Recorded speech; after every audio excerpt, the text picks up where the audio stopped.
কিছুটা হইলো সহায়ক হয় সেই জায়গাটি থেকে। আমি শুরু করতে চাই সিএনএন এর একদম সর্বশেষ শিরোনামটি দিয়ে, কারণ আমাদের এই পর্যায়ের যে প্রসঙ্গটি সেটি হচ্ছে ইরান এবং ইসরায়েল। এবং সিএনএন এর সর্বশেষ রিপোর্টটি বলছে যে আমেরিকার একটি মাত্র কলে, মানে একটি মাত্র ফোন কলে বন্ধ হয়ে যেতে পারে ইসরায়েল এবং ইরান কনফ্লিক্ট, এবং এটি ইরানের যে কর্মকর্তারা তারা বলছেন। হাসান ফেরদৌসকে দিয়ে শুরু করতে চাই। এই কথাটা আজকে না, আমি তোমার টিভিতে বলেছি, জেফ্রি স্যাক্স 3 মাস আগে বলেছে, ইনফ্যাক্ট 6 মাস আগে বলে জেফ্রি স্যাক্স গাজার ব্যাপারে। ট্রাম্প সাহেব ফোন করলে কালকে গাজা বন্ধ হয়ে যাবে, স্বাভাবিক কথা।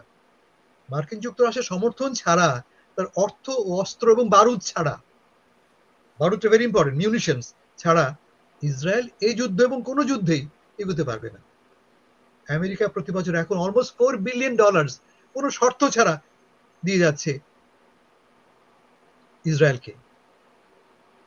আমাদের বাইডেন সাহেব ক্ষমতা ত্যাগ করবার আগে $7 বিলিয়ন একটা প্যাকেজ অ্যাপ্রুভ করে গেছেন, $7 বিলিয়ন এর ওয়ার্ড ইকোনমিক এবং মিলিটারি প্যাকেজ, যেটা এখন ক্রমান্বয়ে ডিস্ট্রিবিউট করা হচ্ছে। যেই বোমাগুলি পড়ছে গাজাতে অথবা ইসরায়েলে, এই বোমা তৈরি কোথায়? কোথাকার বোমা এগুলি? সবই এই আমাদের দেশের, আমাদের পয়সার বোমা। ইসরায়েলের পাশে একটা মার্কিন যুদ্ধ জাহাজ বসে আছে, যুদ্ধ বিমান বহনকারী যুদ্ধ রণতরী। তার উদ্দেশ্যটা কি? যে সমস্ত ড্রোনস অথবা মিসাইল আসবে ইরান থেকে, আঘাত হানবার আগেই তাকে মেরে ফেলা, ভেঙে ফেলা। মনে থাকতে পারে গত বছর অক্টোবরে একই কাণ্ড ঘটেছিল। ইরান প্রায় 100টা, প্রথম ধাক্কায় 100টা ড্রোন নিক্ষেপ করেছিল, যার একটাও ঢোকেনি ইসরায়েলের ভেতরে, পড়েনি ইসরায়েলের ভেতরে। পড়ার আগেই মার্কিন যুক্তরাষ্ট্র, ফ্রান্স, ইউকে এবং জর্ডান তা ভেঙে ফেলেছে। ফলে যুদ্ধটা হচ্ছে not only between Iran and Israel, যুদ্ধটা হচ্ছে ইসরায়েল, মার্কিন যুক্তরাষ্ট্র বনাম ইরান, দুটি অসম ব্যাপার এটা। ইসরায়েল মাত্র 10 মিলিয়ন মানুষের দেশ, অথচ ইকোনমিক্যালি পাওয়ারফুল দেশ, মিলিটারি পাওয়ারফুল দেশ, আণবিক অস্ত্র আছে, পৃথিবীর সবচেয়ে অ্যাডভান্স টেকনোলজিক্যালি মিলিটারি হার্ডওয়্যার তার আছে, পৃথিবীর 24তম অ্যাডভান্স ইকোনমি সে। ইরান সেখানে 50-52 নম্বর। ইসরায়েলের মাথা পিছু আয় 52,000, ইরানের, আমি দেখে বলছি, না দেখে বলবো না, ভুলে ভুলে আমি প্রায় মনে থাকে না আমার, 4,400। কোথায় 52,000? মানে সম্পূর্ণ একটা দরিদ্র দেশ, দুর্বল দেশ, অনেক লোকের দেশ, একটা ধনী দেশ, কম লোকের দেশ, মিলিটারি অ্যাডভান্স, যার সঙ্গে আছে কে? পৃথিবীর সবচেয়ে পাওয়ারফুল দেশ এবং পৃথিবীর সবচেয়ে পাওয়ারফুল মানুষটি। তিনি কি বলেছেন? যুদ্ধ শুরু হওয়ার আগে তিনি বললেন এটা আমাদের যুদ্ধ না, রুবিওকে দিয়ে তিনি বলেন এটা ওদের ব্যাপার। যেই মুহূর্তে তিনি দেখলেন যুদ্ধে তো জিতে যাচ্ছে ইসরায়েল, উনি কি বললেন? আমার যুদ্ধ, আমরা আকাশ দখল করে ফেলেছি, উনি বললেন। আমার সাথে কথা হয়েছে নেতানিয়াহু। মানে যেই মুহূর্তে ইসরায়েল উইন করা শুরু করলো, ট্রাম্প সাহেব হয়ে গেলেন। তিনি আরো কি বলছেন? তিনি নির্দেশ দিচ্ছেন খোমেনি সাহেবকে, তেহরানবাসীকে, পালাও, শহর থেকে পালাও। খামেনিকে তিনি বলছেন, আমি জানি তুমি কোথায় আছো, তোমাকে যে কোনো মুহূর্তে আমি খতম করতে পারি, ব্র্যাকেটে কিল করবো না ফর দ্য মোমেন্ট, এই মুহূর্তে করছি না। মানে এই যুদ্ধ, আমি সংক্ষেপে বলি, এই যুদ্ধটা মূলত আমেরিকার যুদ্ধ ইসরায়েলের সাথে। লক্ষ্যটা কি? দুটো লক্ষ্য। প্রাইমারি লক্ষ্য ছিল, প্রথম লক্ষ্য ছিল ইরানের আণবিক অস্ত্র ভান্ডার নিশ্চিহ্ন করা। এটা নেতানিয়াহু সাহেব 1992 সাল থেকে বলে আসছেন, এটা বইও লিখেছেন এর উপরে। ইরান আগামীকালই, পারলে পরশুদিনই আণবিক অস্ত্র করে ফেলে। 92 থেকে উনি বলে আসছেন, এখনো তিনি বলছেন যে আগামীকালই করে ফেলবে। Tulsi Gabbard, director of national intelligence, কি বলেছেন? না না না ভাই, বহুত দূর, দিল্লি দূর আসতে। গাবার্ড নিজে বলেছেন। আমেরিকান ইন্টেলিজেন্স কমিউনিটি বলছে যে আমরা জানি ইরান তৈরি না। ইরান 60% এনরিচ ইউরেনিয়াম প্রসেস করেছে বটে, কিন্তু এটাকে প্রসেস করলে তো আণবিক অস্ত্র হয় না, এটাকে আণবিক অস্ত্রে রূপান্তরিত করতে হবে। সেই পর্যায়ে ইরান পৌঁছায় না। It will take several months, না সেভারাল ইয়ার্স। তাহলে এখন এটা করছি কেন আমরা? করার খুব সঙ্গত দুটো বা তিনটে কারণ আছে। আমি দুটো কারণের কথা বলি আমি। প্রধান কারণ হচ্ছে এই মুহূর্তে ইরান তার ইতিহাসের সবচেয়ে দুর্বল অবস্থায় আছে গত 30 বছরের মধ্যে, উইকেস্ট পয়েন্টে সে আছে। ইরান তার সকল প্রক্সিকে হারিয়েছে, হিজবুল্লাহকে হারিয়েছে, হামাসকে হারিয়েছে, আসাদকে হারিয়েছে। সে একদম একা মধ্যপ্রাচ্যে, উপসাগরে, এবং তার ভেতরের মধ্যেও বিপুল মতবিরোধ আছে, বিদ্রোহ আছে।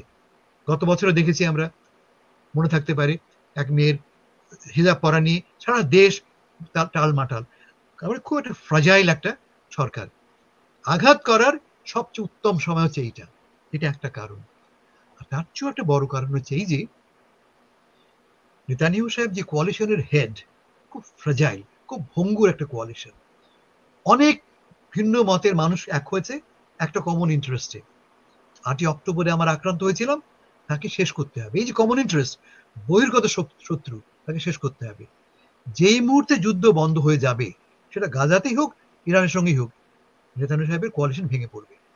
এবং ভেঙে পড়া মাত্রই তাকে দুটো বড় বড় জালিয়াতির, দুটো বড় বড় কেসে তাকে মামলায় ফেস করতে হবে। He wants to prevent that. এই দুটো বড় কারণে তিনি এই মুহূর্তে যুদ্ধে গেছেন এবং তিনি যুদ্ধে জয়লাভ করছেন।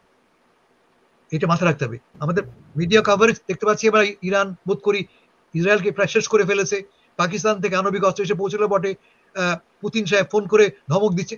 সব বলছে, সব সব বাজে কথা, কোনো কিছু ঘটছে না। মধ্যপ্রাচ্যের একটি দেশও ফুটো কুড়িও তার পক্ষে দেয়নি। টেলিফোন করে বলেনি ট্রাম্প সাহেবকে, ট্রাম্প সাহেব প্লিজ চাপ প্রয়োগ করো। কোনো একটি দেশও এই মুহূর্তে, বলে একা একটা দেশ, একা ইরানের পক্ষে এই বিশাল আয়োজন, যার পেছনে মার্কিন যুক্তরাষ্ট্র, আমার কিন্তু মনে হয় না তার পক্ষে। ফাইট করছে তারা, শিওর, দ্য ফাইটিং। তারা প্রমাণ করছে যে তাদের মধ্যে সেই জেহাদি শক্তি, জেহাদি বলা অন্যায় হচ্ছে, ফাইটিং স্পিরিটটা আছে। কিন্তু এটা একটা কমপ্লিটলি আনইভেন ওয়ার, আনউইনেবল ওয়ার। এক্ষেত্রে আমি সৈয়দ মোহাম্মদুল্লাহ আপনার কাছে জানতে চাই, সেটি হচ্ছে হাসান ফেরদৌস সুন্দর করে বিশ্লেষণ করলেন। আসলে ইরানে একাই যে ফাইট করার বিষয়টি, সেটি কূটনৈতিক তৎপরতাই বলি, ইউরোপীয় ইউনিয়নের কাছে গিয়ে ইরান যে বিষয়টি বলুক না কেন, শুধু বাংলাদেশের গণমাধ্যম কিংবা সেই পাশের গণমাধ্যম ছাড়া বাকি সবাই আমরা ইরানের যে পরিস্থিতিটি সেটি জানি। সেই ক্ষেত্রে আপনার কাছে যেটি বাংলাদেশের গণমাধ্যমের ভাষাই হোক কিংবা যেভাবেই হোক, তৃতীয় বিশ্বযুদ্ধের আশঙ্কা আছে কিনা, নাকি সেটি শুধু গণমাধ্যমের ভাষা? এটা একেবারে নেই এটা বলা মুশকিল, কিন্তু আমার মনে হয় না তৃতীয় বিশ্বযুদ্ধ হবে না। কারণ সেদিকে বলতে পারছি, যুক্তরাষ্ট্র যদি জড়িয়ে পড়ে, ইরানের উপর আক্রমণ করে কয়েকদিন পরে, এবং অনেকে আশঙ্কা করছেন যে এই 2 সপ্তাহ তিনি টাইম দিয়েছেন, 2 সপ্তাহের ভিতরে কিছুই হবে না। এবং ইরান যেটা শর্ত দিয়েছে, ইরান পররাষ্ট্রমন্ত্রী ইউরোপিয়ান পররাষ্ট্রমন্ত্রীদের সাথে কয়েকজনের সাথে কথা বলেছেন, বলে উনি বলছেন প্রথম আমাদের উপরে আক্রমণ ইসরায়েল বন্ধ করতে হবে, তারপর আমরা আলোচনা করতে রাজি আছি। এবং মানে ট্রাম্প সাহেব আবার বলেছেন শেষ মিনিটে আমরা পৌঁছে গেছি, 2 সপ্তাহ আমি টাইম দিয়েছি, এটা ঠিক। আজকে উনি নিউ জার্সিতে সাংবাদিকদের সাথে কথা বললেন, আমি সেটা শুনলাম। তো তিনি বললেন যে 2 সপ্তাহ আমি টাইম দিয়েছি, কিন্তু শেষ মিনিট এসে গেছে বলে তারা এটা বুঝতে হবে, রিয়েলাইজ করতে হবে। এবং 2 নম্বর হচ্ছে ইউরোপিয়ানদের সাথে কথা বলে লাভ নাই, আমার সাথে কথা বলতে হবে। তো এই ধরনের কথা তিনি বলছেন। এবং সারেন্ডার করার কথা কয়েকদিন আগে তিনি যেটা বলছেন, সেটার থেকে তিনি সরে আসলেও ক্যাপিচুলেট করার জন্য এক ধরনের তাদের উপরে আলটিমেটাম আছে, যে মানে অলমোস্ট ওই সারেন্ডারই আর করতে।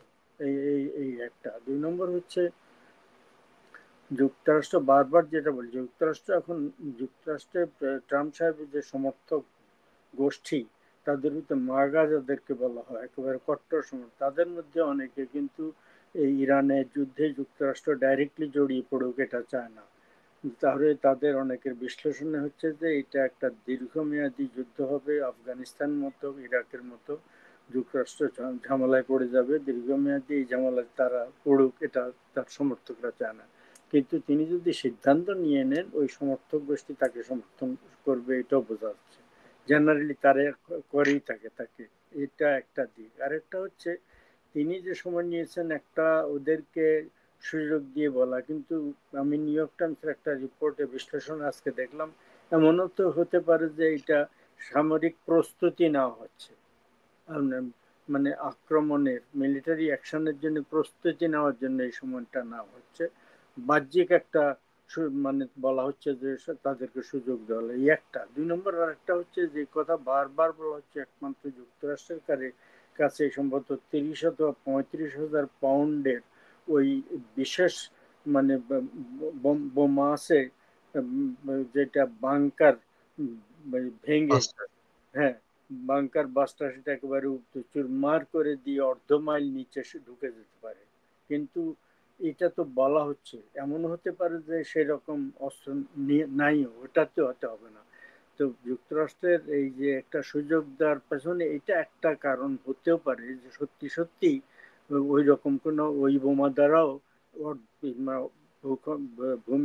ভূগর্ভের আধা মাইল গভীরে সেটা হয়েছে, এবং সম্ভবত এটা মাটির পাহাড় হলেও সেখানে বোমা যাওয়া দুষ্কর, কিন্তু এটা সম্ভবত পাথরের পাহাড়, ফলে সেটা নিয়েও তারা চিন্তা করছে। তবে এটা ঠিক, যেটা মানে ইসরায়েল না, যুক্তরাষ্ট্র না গেলেও ইসরায়েল যেটা করতে পারে, ওইটার মুখ যে দিক দিয়ে, সেই দিক দিয়ে তারা মানে ওইটা একবার ভিতরে না ঢুকতে পেরে, মুখ কোন দিক দিয়ে লোকরা, সায়েন্টিস্টরা প্রবেশ করে, লোকজন যারা লোক কাজ করে সেখানে প্রবেশ করে, মুখটা বন্ধ করে দেওয়ার চেষ্টা করতে, অর্থাৎ ওই মানে সেই মুখ পথে মানে ভয়ঙ্কর সব বোমা মিসাইল নিক্ষেপ করে ভিতরে চুরমার করতে পারে। এটার আরেকটা আশঙ্কা আছে সেখানে, এবং যুক্তরাষ্ট্র বা মানে ইসরায়েল সেটা নিয়ে দুশ্চিন্তা নাও করতে পারে। সেটা হচ্ছে সেখানে যে এনরিচড ইউরেনিয়াম আছে, সেটা এখন বোমা শেপে নাই, কিন্তু ইউরেনিয়াম যদি ওখানে আঘাত হানে মিসাইল এবং বিভিন্ন বিস্ফোরকের, তাতে করে তার থেকে মানে তেজস্ক্রিয়তা বাইরে ছড়িয়ে পড়তে পারে। এবং সেটা যদি ছড়িয়ে পড়ার একটা আশঙ্কার কথা আমি দেখেছি, বিস্তারিত বিশ্লেষণ এখনো কোথাও কেউ করেছেন আমার চোখে পড়েনি।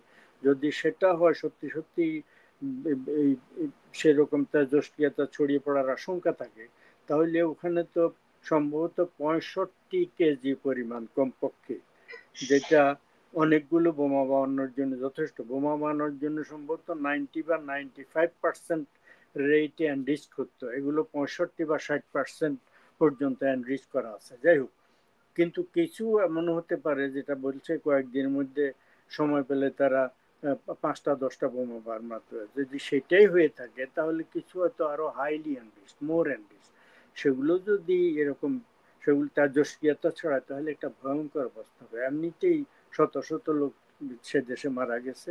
একটা জিনিস দেখা যাচ্ছে এই যুদ্ধে, ওই মুসলমান দেশগুলো গত কয়েকদিন আগে আমি আর একটা শোতে, আমি বা হাসান সাহেব আমরা নিজের দৃষ্টিভঙ্গি থেকে কাণ্ডজ্ঞান ব্যয় করে ব্যাখ্যা দিই, উই মে বি রং। তো আমি আমার ধারণা প্রকাশ করেছিলাম এমনটা, যে আরো 1 সপ্তাহের পর্যন্ত সম্ভবত ইরান চালিয়ে যেতে পারবে, কিন্তু ইরান যদি চালিয়ে যায় শেষ পর্যন্ত, যুক্তরাষ্ট্র ডাইরেক্টলি যুক্ত না হলেও ইরান মানে ইসরায়েল এমন হামলা করবে, এমন ব্যাপক ধ্বংসলীলা চালাবে, সেই দেশের অর্থনীতিকে ধ্বংস করে দেবে। ইন্ডাস্ট্রিজ, ব্রিজেস, কালভার্টস, মানে গভর্নমেন্ট স্থাপনাগুলো, বিল্ডিং গুলো, অনেক কিছু সর্বনাশ করে দেবে। ফলে এটা বলেছিলাম। তো এখনো আমার আশঙ্কা যে এখনো পর্যন্ত অসম একটা এত স্যাংশন ভিতরে ইরান যে এতগুলো অস্ত্র বানাতে পেরেছে, এত মিসাইল এবং ড্রোন বানাতে পেরেছে, এটাই বিস্ময়কর। মানে ওই ইউরেনিয়াম এনরিচ করা ছাড়াও এটাই বিস্ময়কর। ফলে তারা এখনো পর্যন্ত কিছু কিছু আঘাত ইসরায়েলের ভিতরে আনতে পারছে। এই আঘাতের তীব্রতা এখন কমছে। তাদের লেটেস্ট মিসাইল নিক্ষেপ করে কিছু ক্ষয়ক্ষতি করেছে, মোসাদের হেডকোয়ার্টার্সে ক্ষতি করেছে বলা হচ্ছে, একটা সায়েন্টিফিক রিসার্চ ল্যাবে তারা মানে ক্ষতি করেছে বলা হচ্ছে, একটা দুটো মানে অ্যাপার্টমেন্ট বিল্ডিং এ আঘাত করতে পেরেছে, তাদের একটা হসপিটাল ক্ষতিগ্রস্ত হয়েছে, এটা বলা হচ্ছে। বিভিন্ন জায়গায় কিছু কিছু ক্ষতি করেছে। এখনো তাদের কাছে আরো কিছু মিসাইল এবং ড্রোন আছে বলে বলা হচ্ছে, কিন্তু সেগুলা সমস্যা হচ্ছে কি, আমার নিজের আশঙ্কা ছিল প্রথম ধাপেই ইসরায়েল হয়তো ম্যাক্সিমাম ধ্বংস করে দিয়েছে। এখন যেভাবে এখনো পর্যন্ত তারা নিক্ষেপ করছে, এই নিক্ষেপের ক্ষমতাও সম্ভবত এরা ধ্বংস করে দিচ্ছে। ইসরায়েল তো অব্যাহতভাবে হামলা চালাচ্ছে। আমার আরেকটা মানে প্রশ্ন এবং বিষয় আছে, এত দূর পর্যন্ত তারা তাদের ফাইটার জেট পাঠাচ্ছে, একটা তো হচ্ছে তারা মিসাইল দিয়ে আক্রমণ করছে, ডাইরেক্ট এই দূর থেকেও মিসাইল দিয়ে আক্রমণ করে যায়, কিন্তু ফাইটার জেট গিয়ে ওখানে আক্রমণ করছে, রিফুয়েলিং কোথায় করছে তারা? বলা হচ্ছে অন্যান্য দেশের উপর দিয়ে উঠতে কোনো আরব দেশ দেয়নি, যদি নাই দিয়ে থাকে তাদের পাশে হচ্ছে জর্ডান, জর্ডান পার হলেই ইরান যাওয়া যায়। কোন না কোনো দেশ তাদেরকে যদি একদম সুযোগ না দিয়ে থাকে, তাহলে এরা মানে বিরাট লম্বা পথ অতিক্রম করে ফাইটার জেট, ছোট্ট সাইজের জেট, এখানে বিপুল পরিমাণে যদি আপনার তেল নেওয়া হয়, জ্বালানি নেওয়া হয়, তাহলে ওটা বিপুল পরিমাণে অস্ত্র নিতে পারে না। ফলে আমার আশঙ্কা এমন হতে পারে কোনো কোনো মানে মার্কিন ঘাঁটি থেকে ওইসব দেশের তাদেরকে মানে কোনো না কোনো রিফুয়েলিং ইত্যাদি সুযোগ সেই সহায়তাটি দিচ্ছে। আমরা এই প্রসঙ্গে ছোট ছোট করে দুজনের মন্তব্য নেওয়ার পরে আমি একটু বাংলাদেশের প্রসঙ্গ যেতে চাই। তবে আমি আবারও হাসান ফেরদৌস আপনার কাছে যেতে চাই। আমি প্রশ্নটি করতে চাই এভাবে যে ইরানের এই হামলার ফলে ইসরায়েল কি বার্তা দিল বিশ্ববাসীকে সেটি নয়, আমি জানতে চাই ইসরায়েলের এই আক্রমণের ফলে বিশ্ববাসী কোন বার্তাটি পেল? ইংরেজিতে বলি আমরা, মনে আছে তো, ইংরেজিতে বলা হয় যে if you can beat him join him, হারাতে না পারলে তার সঙ্গে হাত মেলাও। যুদ্ধটা হচ্ছে আমেরিকার সাথে, আমেরিকা হারাতে না পারো তার সঙ্গে হাত মেলাও। বিগেস্ট মিস্টেক যেটা করেছে ইরান, মিস্টেক বলছি অন্যায়ভাবে, আমি কথাটা প্র্যাকটিক্যালি মিস্টেক কিন্তু আসলে মিস্টেক নয়, কারণ কাউকে না কাউকে প্রতিবাদ করতে হবে। ইরান প্রতিবাদ করেছে, যেমন প্রতিবাদ করেছে হামাস, প্রতিবাদ করেছে পিএলও মনে করা যায়, কিন্তু করে তারা জেতেনি। বলে জেতার একটা স্ট্র্যাটেজি দরকার। ইরানের বিগেস্ট ফেইলিয়ার হচ্ছে ইরান সেই উইনিং স্ট্র্যাটেজিটা ফলো করেনি। বলতে কি বোঝাচ্ছি আমি, ইরান ফ্রম ডে ওয়ান তার প্রতিবেশীদের খেপিয়ে তুলেছে। ইরানের নিকটতম প্রতিবেশী কাতার, কাতারের ক্রাউন প্রিন্স বলেছে এ হচ্ছে একটা স্নেক, ইরান সম্বন্ধে বলছে এই স্নেকের মাথাটা কেটে ফেলা দরকার। সৌদি বাদশার ছেলে বলেছে যে আমাদের সবার জন্য ভালো হবে যদি ইরান তার পারমাণবিক অস্ত্র ভান্ডার হারিয়ে ফেলে, if they lose their nuclear weapons capability। প্রতিটি আরব দেশ তার বিরুদ্ধে। মাথা রাখতে হবে যে আরবদের সাথে ইরানিদের বা পার্শ্বদের রাইভালরি 2000-2500 বছরের। ইরানিরা মনে করে আমরা অনেক বেশি সিভিলাইজ, আমরা অনেক বেশি সভ্য, আরবরা অসভ্য, কিন্তু আরবরা অনেক পাওয়ারফুল, অনেক ধনী। যে ভুলটা তারা করেছে হচ্ছে যে এদের সঙ্গে তারা বন্ধুত্ব করতে পারেনি। শেষ দিকে গত 1.5 বছরে শুরু হয়েছে, দেখেছি আমরা চীনের মধ্যস্থতায় সৌদি আরব এবং ইরানের মধ্যে, ইরান এবং কাতারের মধ্যে এক ধরনের সমঝোতা হয়েছে, কিন্তু ট্রাস্ট এস্টাবলিশ হয়নি, প্রকৃত ট্রাস্ট এস্টাবলিশ হয়নি। লক্ষ্য করে দেখবে যে সমস্ত মধ্যপ্রাচ্য সমস্ত দেশ এখন তার একটাই লক্ষ্য, আমেরিকান মানি অ্যান্ড টেকনোলজি আর ইসরায়েলি ব্যবসা ও টেকনোলজি। সবাই, everybody is running after Israel. তুমি একা ইরান দাঁড়িয়ে আছো আদর্শ নিয়ে, তুমি এক আমাদের মামদানি। তো আদর্শ এক কথা আর বাস্তবসম্মত এক কথা। এই যুদ্ধটা বাঁধলো, আমরা কি দেখলাম? ইরান কমপ্লিটলি ইনকম্পিটেন্ট একটা মিলিটারি পাওয়ার। এক রাতের মধ্যে তার এক ঘরের মধ্যে মিটিং করছে 6 জন জেনারেল, 5 জন সায়েন্টিস্ট, এক রাতের মধ্যে সব শেষ। এটা কেমন দেশ? এটা আমার মনে পড়ে 1967-এ যুদ্ধ হয়েছিল মিশর এবং ইসরায়েলের মধ্যে। ইসরায়েল একদিনে, অন এ সিঙ্গল ডে, মিশরের 2/3 এয়ারফোর্সকে ধ্বংস করে ফেলেছিল। ওপেন এয়ারে পড়ে আছে, বোমা ফেলে 2/3 শেষ করে ফেলেছে। You see, you need to think about your strategy. Strategy মানে লং টার্ম, তোমার ব্যবস্থাটা কি? তোমার শুধুমাত্র ইসরায়েল খারাপ, আমেরিকা খারাপ, আমেরিকা গ্রেট শয়তান বললে কি কাজ হবে? You need your coalition. What is your coalition? একই কথা বলছি মামদানি সম্বন্ধেও। মামদানি, তোমার কোয়ালিশন কোথায়, তুমি জিতবে কি করে? একই কথা প্রশ্ন হচ্ছে আমি ইরানকে, ওয়ার ইজ ইউর কোয়ালিশন? ধরা যাক চীন, চীন একটা স্টেটমেন্ট দিয়েছে, 5টা টাকা পাঠিয়েছে, দুটো সৈন্য পাঠিয়েছে। পুতিন সাহেব খুব সুন্দর স্টেটমেন্ট দিয়েছেন, বলেছেন ইসরায়েলকে থামাতে হবে। কি হয়েছে থামাতে হবে? প্রতি বছরে 2টো করে প্রস্তাব নেওয়া হয় জাতিসংঘে, তো তাতে কি ইসরায়েল থামে? থামে তো না। ফলে এই স্টেটমেন্টের কোনো মূল্য নেই। বটম লাইন হচ্ছে যে ইরান এই যুদ্ধটা একদম একা করছে। সাথে কে আছে? এই আমাদের মিডিয়া, তোমার আমার মিডিয়া, বাংলাদেশের মিডিয়া, ভারতের মিডিয়া পড়লে মনে হবে যে কালকেই বুঝি ইসরায়েল শেষ হয়ে গেল। শেষ হচ্ছে না। ফলে আমি বলছি যে আমি হলে যেটা করতাম, ফ্রম ডে ওয়ান চেষ্টা করতাম একটা ডিপ্লোম্যাটিক সমাধানের দিকে আগানো, অথবা নিজের পক্ষে একটা বৃহত্তর আন্তর্জাতিক সলিডারিটি অর্জন করা।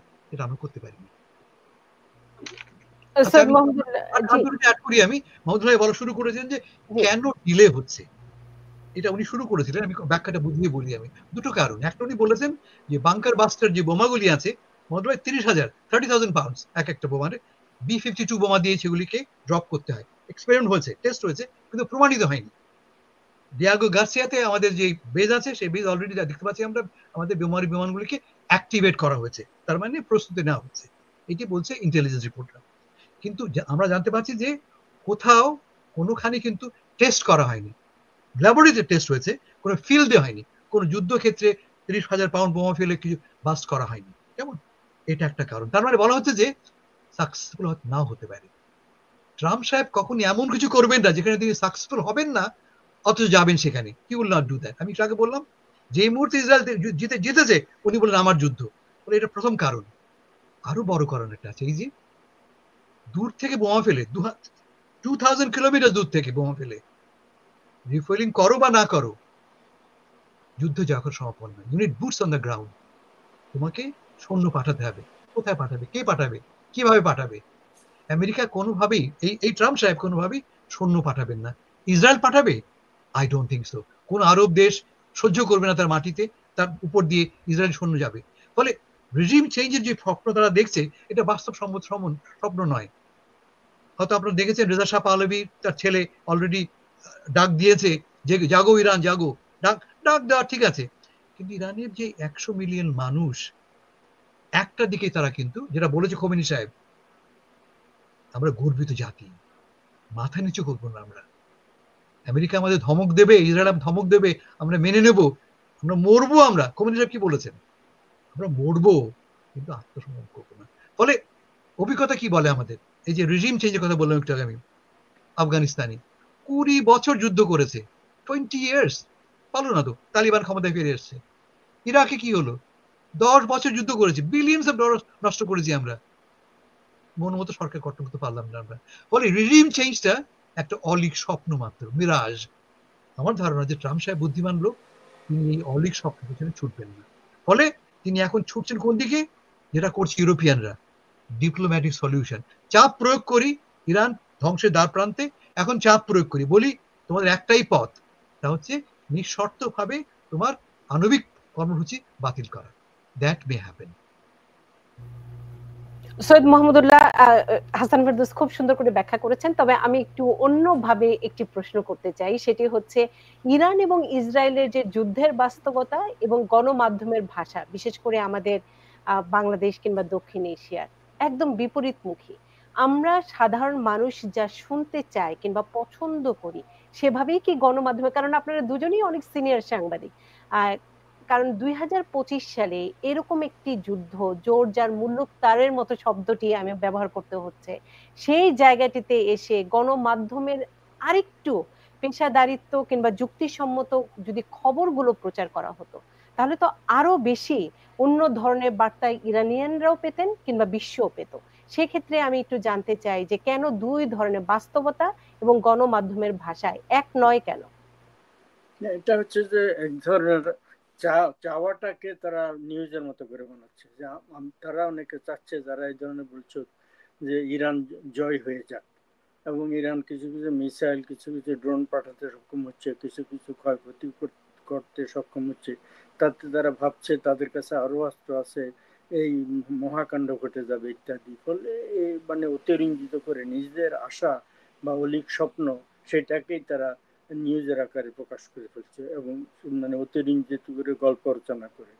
এবং হাসান সাহেব যেটা বলেছেন, আমি ব্যক্তিগতভাবে শেষটা দিয়ে শুরু করি এইভাবে, যে আমি আশা করব Iran will be sensible enough and realistic enough, আত্মসমর্পণ ঠিক না, কিন্তু এই যে ডিপ্লোম্যাটিক চ্যানেলে কথাবার্তা বলে আপাতত, যেটা নিউ ইয়র্ক টাইমসের ওই অ্যানালিসিসে আমরা দেখেছি, যে তারা আমরা এনরিচমেন্ট বন্ধ করতে রাজি হলাম, এইটা আপাতত এইটা বলা, এইটা বলে একটা চুক্তিতে পৌঁছানো। তারপরে যুক্তরাষ্ট্র রিজিম চেঞ্জ হবে, রিজিম চেঞ্জ হলে এখানকার অ্যাটিটিউড হয়তো চেঞ্জ হতে পারে, কিছুটা আগের মতো তখন না থাকতে পারে, হলেও তারা একটা দে শুড বাই টাইম।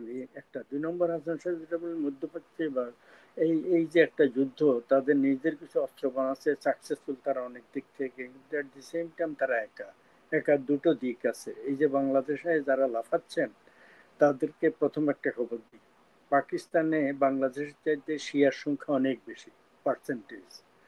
আচ্ছা, সেই পাকিস্তানের সরকার মানে আজকে আমি ডন পত্রিকায় আজকে দেখলাম, আজকে যেটা, সেই ডন পত্রিকায় লিখছে পাকিস্তানের সরকার ট্রাম্পকে নোবেল প্রাইজের জন্য মনোনীত করার প্রস্তাব দিয়েছে 2026 সালে। কি কারণে? ভারত পাকিস্তানের কিছুদিন আগে যে স্কার্মিশ হয়েছিল, এটাকে যুদ্ধ বলা চলে না, ছোটখাটো ক্ল্যাশ, সেইটাতে তিনি মধ্যস্থতা করে থামিয়েছেন বলে। ফলে তাদের আরেকটা ফেলো মুসলিম কান্ট্রি যদি হয়, তাদের নেইবার, সেইখানে এরকম আক্রমণ চলছে, এবং সেখানে হাসান সাহেব বললেন আক্রমণ তো ইসরায়েল করছে, এখন এই মুহূর্তে তার পেছনে পুরোপুরি যুক্তরাষ্ট্রের সমর্থন, অস্ত্র বা বোমা গোলা বারুদ সবেরা দিচ্ছে। সেই রকম সিচুয়েশনে তাদের আর্মি চিফ এসে একজন হেড অফ স্টেটের মতো ট্রিটমেন্ট পেয়ে গেলেন, হোয়াইট হাউসে স্পেশাল এক্সক্লুসিভ মিটিং, খানাপিনা করে গেলেন, লাঞ্চ ইত্যাদি। তো এবং তার সাথে মিটিং করে ট্রাম্প কি বললেন, আই এম অনার্ড, একজন চিফ অফ স্টাফ, একজন প্রেসিডেন্ট, যুক্তরাষ্ট্রের প্রেসিডেন্ট এখানে অন্য কোনো দেশের প্রেসিডেন্টকে সমপর্যায়ের মনে করেন না, সেখানে অন্য একটা ছোটখাটো দেশের মানে আর্মি চিফকে তিনি এইরকম কদর করলেন, তার পেছনে একটা স্ট্র্যাটেজিক ব্যাপার আছে। এবং পাকিস্তান, যা আমরা যে মুসলিম রাষ্ট্রগুলোর তথাকথিত স্বপ্ন ব্যবসায়ীরা নাচানাচি করছেন, পাকিস্তান এই ইরানের বিরুদ্ধে আক্রমণকারী প্রধান সমর্থক, তাকে বলছেন নোবেল প্রাইজের জন্য মনোনীত করছে। পাকিস্তান সরকারের সিদ্ধান্ত, আজকের লেটেস্ট খবর এই একটা। তো আমাদের দেশে ওই রকমই, এই এই যে উল্লম্ফন, সেটা স্বপ্নবিলাসিতের কাণ্ড। কিন্তু এমনিতে ওই ইরানের কথা বলছি, ইরানের একঘরে হওয়ার আরো কারণ, ইরানদের প্রায় শতকরা 88 ভাগ 89 ভাগ লোক শিয়া, শিয়া মতাবলম্বী।